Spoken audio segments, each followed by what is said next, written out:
هلو شلونكم شعشوعة ابن البصرة يحييكم.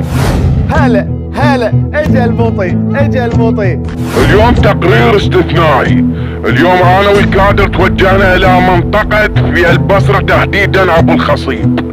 انا وانتم خلنا نشوف جرينا لقاءات مع المواطنين وبالصدفة كان يطلع ابو عباس اللي كان يتلقب روحه ابن الحيانية. خلنا نشوف شنو دارت بيننا وبينه من اسئله وشنو اعترف عن عباس يلقب روحه ابن الحيانية. انا وانتم خلنا نشوف اللي تحدثنا عنه ونعوده. تصرفه كلش مو زين. شو يسوي؟ عباس؟ اي يتعلم ابنه وعارف. ايش سوي؟ بالضبط عباس فاسد كل بس هو فاسد. اي فاسد. فاسد من طفولته. من طفولته فاسد. وفوسد كلش ومكسر. فما توقفت. نعم.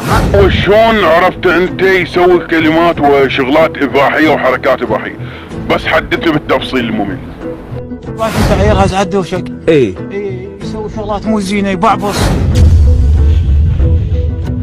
اي يزرب على روحه.